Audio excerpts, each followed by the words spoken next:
Il existe des milliers voire des millions d'églises à travers le monde qui prétendent œuvrer au nom de Dieu. Cependant, je peux vous affirmer que beaucoup d'entre elles, probablement 99% égarent les fidèles et les mènent tout droit en enfer. Je vous invite donc à prendre le temps d'écouter attentivement les informations que je vais vous transmettre. Une révélation récente a identifié 3 églises dans le monde qui appartiennent véritablement à Dieu. Il est essentiel que vous apparteniez à l'une de ces 3 églises. Si ce n'est pas le cas, il serait sage de reconsidérer votre choix, sans quoi vous risquez malheureusement de vous perdre éternellement. Je m'appelle Enessa. Je suis une femme originaire d'une petite ville en Afrique du Sud. Je suis marié depuis 12 ans et j'ai un fils de 4 ans qui a commencé l'école l'année dernière. Je voudrais partager quelque chose qui m'est arrivé récemment.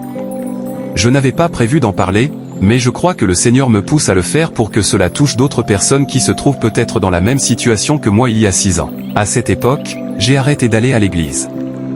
J'ai complètement abandonné. Ce n'était pas paresse ni par rébellion, mais à cause d'un événement très douloureux.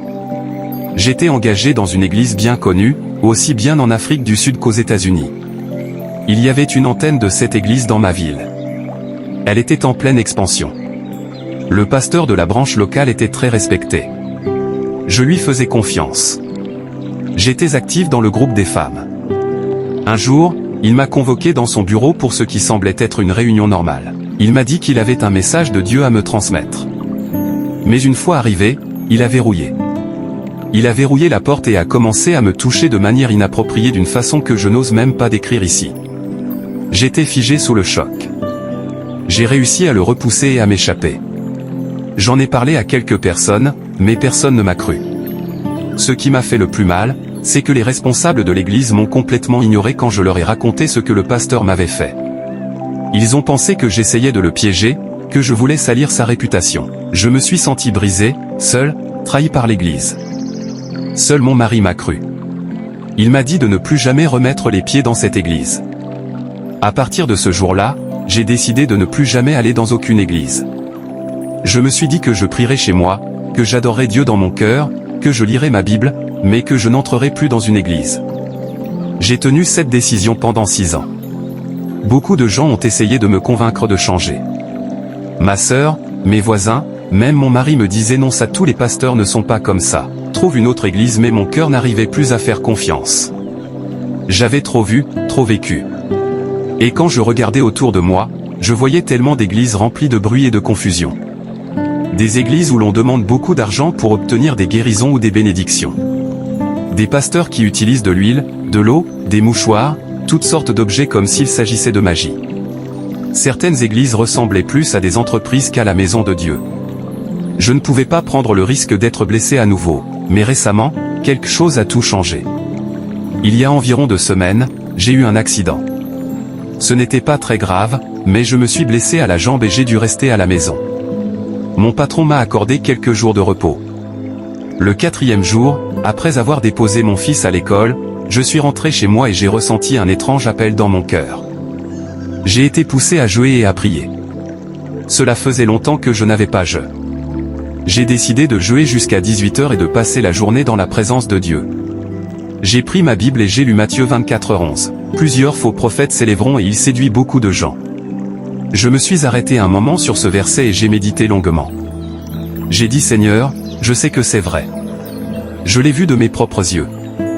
Alors, j'ai commencé à prier de tout mon cœur. J'ai dit à Dieu que je voulais connaître la vérité. Je lui ai dit: Seigneur, je suis fatigué d'avoir peur. Montre-moi ce qui est vrai. À un moment donné, j'ai même eu peur de ne pas aller au ciel parce que je ne faisais partie d'aucune église. Alors, j'ai continué à prier, demandant à Dieu, s'il existe une église qui t'appartient vraiment, montre-la moi. Et pendant que je priais, il s'est produit quelque chose d'étrange. Mon corps est devenu très lourd. Mes yeux se sont fermés tout seuls, mais je n'étais pas endormi. J'étais consciente mais incapable de bouger. Puis soudainement, je me suis retrouvé dans une vision. Dans cette vision, je marchais dans un désert sec et aride. Il faisait très chaud. Le sol était craquelé. Il n'y avait ni arbre, ni eau, ni ombre. Je n'étais pas seul. Je voyais beaucoup de gens marcher dans ce désert. Certains étaient jeunes, d'autres vieux, mais tous semblaient épuisés. Leurs vêtements étaient sales, leurs visages pâles. Beaucoup tombaient à terre, épuisé. J'ai essayé de parler à une femme, mais elle n'arrivait même pas à me répondre. Elle m'a seulement regardé en pleurant. En continuant à marcher, j'ai vu des os sur le sol, des squelettes, des os desséchés partout. J'ai ressenti une profonde douleur dans mon cœur. Puis j'ai entendu une voix, c'était celle du Seigneur. Il m'a dit, voici mon peuple.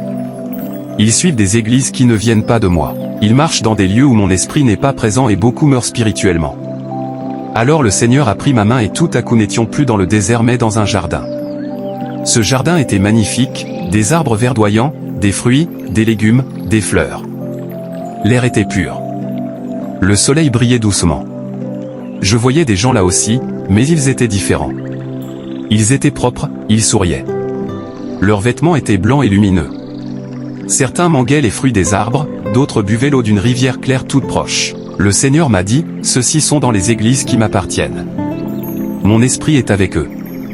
Je les nourris par ma parole. Ils grandissent, ils sont forts. Il m'a ensuite demandé de m'asseoir. Je me suis assise sous un arbre et il a commencé à me révéler les églises qui lui appartiennent réellement. Il a dit, il y a beaucoup d'églises dans le monde aujourd'hui, mais seulement 3 me sont véritablement consacrées. Les autres sont remplies de mensonges et d'illusions. La première église qu'il m'a montrée était humble. Elle n'était pas grande. Elle n'avait ni lumière ni spectacle, mais les gens étaient remplis d'amour. Le pasteur était aimant et humble. Les membres étaient remplis du Saint-Esprit. Le pasteur prêchait uniquement la Bible sans rien ajouter ni retrancher. Les fidèles jeûnaient, priaient et menaient une vie sainte. Le Seigneur a dit, voici l'église de la vérité. Ils obéissent à ma parole. La deuxième église que j'ai vue était centrée sur l'aide aux pauvres. Je les ai vus distribuer de la nourriture, des vêtements et de l'amour à ceux qui n'avaient rien. Le pasteur était très humble. Il portait des vêtements simples. Il enseignait aux membres comment sortir évangéliser, comment aimer les autres. Je l'ai vu laver les pieds des gens. J'ai pleuré en voyant cela. Et le Seigneur a dit, voici l'église du service. Ils me servent en servant les autres. La troisième et dernière église que j'ai vue était une église de prière. J'y ai vu des personnes prier jour et nuit. Elles pleuraient, imploraient la miséricorde de Dieu, intercédaient pour les nations et pour les âmes perdues. Je voyais littéralement du feu monter de leurs prières vers le ciel. Le Seigneur m'a dit, c'est l'église d'intercession. Ce sont eux qui se tiennent à la brèche. Ensuite, le Seigneur m'a montré d'autres églises. En apparence, elles semblaient belles. De grands bâtiments, des pasteurs riches, des gens qui dansaient et criaient de joie. Mais quand je regardais de plus près, je voyais des serpents qui rampaient autour de leurs autels. Je voyais des démons debout derrière les chairs. Je voyais des pasteurs donner la main au diable. Et le Seigneur a dit, ces églises ne sont pas les miennes. Elles appartiennent à l'Antéchrist. Elles entraînent les gens en fer. Alors, j'ai commencé à pleurer dans la vision. J'ai dit au Seigneur, que dois-je faire ? J'ai peur de rejoindre une mauvaise église. Et il m'a répondu, je te guiderai, mais tu dois me chercher de tout ton cœur. Je te conduirai vers l'une de mes églises, mais tu dois marcher dans la vérité, dans l'amour et dans la prière. Dis à mon peuple ceci, beaucoup meurent dans le désert, mais mon jardin est prêt. Puis je me suis réveillé. Mon visage était couvert de larmes. Je suis resté longtemps à genoux, bouleversé par ce que je venais de vivre. Je ne savais pas quoi faire avec cette révélation, mais après quelques jours, j'ai senti que le Seigneur me demandait de partager ce message. C'est pourquoi je l'écris aujourd'hui ici sur Great Miracle Avenue. Je voudrais dire à tous ceux qui lisent ou écoutent ce témoignage, toutes les églises ne viennent pas de Dieu. Ce n'est pas parce qu'une église est populaire ou immense qu'elle appartient à Dieu. Beaucoup de personnes suivent des pasteurs au lieu de suivre Jésus. Beaucoup courent après les miracles et les signes au lieu de rechercher la parole de Dieu. Le Seigneur m'a montré que seules 3 catégories d'églises lui appartiennent. L'église de la vérité, l'église du service, l'église d'intercession. Si l'église que vous fréquentez ne prêche pas la vérité, n'aide pas les autres ou ne prie pas véritablement, alors je vous en prie. Priez Dieu pour qu'il vous guide. Ne faites pas comme moi en restant simplement à la maison.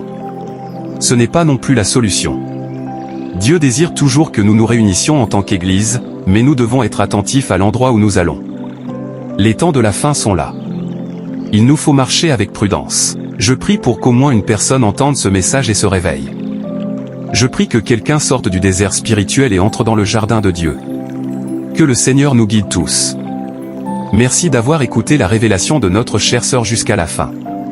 Je suis convaincu que vous avez bien saisi tout ce qui a été dit dans ce message et je sais que certains d'entre vous s'attendaient peut-être à ce que notre sœur donne les noms exacts des églises. Mais il faut comprendre que dans sa vision, les 3 véritables églises de Dieu ont été montrées sous forme de catégories, pas sous des noms spécifiques.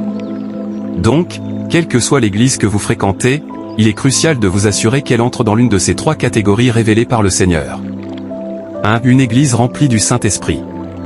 2. Une église où règne l'humilité, la prière, le jeûne et l'obéissance à la Bible. 3. Une église qui vit selon la vérité, le service et l'intercession. Ces critères doivent vous aider à faire le bon choix lorsqu'il s'agit de rejoindre une communauté chrétienne. Ne prenez pas à la légère l'église que vous fréquentez, car beaucoup, au lieu de conduire les âmes au ciel, les mènent plutôt en enfer comme cela a été montré dans la vision. Soyons donc extrêmement prudents concernant les églises que nous fréquentons, car plusieurs sont malheureusement au service de l'Antéchrist. Je vous encourage à prier sincèrement pour demander à Dieu le discernement sur ce sujet. S'il vous plaît, partagez ce message autour de vous afin que d'autres ne soient pas trompés et ne tombent pas dans les pièges du diable en allant dans des églises qui appartiennent à l'ennemi. Partagez-le avec vos amis, votre famille, vos proches afin qu'ils entendent ce message et soient eux aussi délivrés de la confusion spirituelle. M.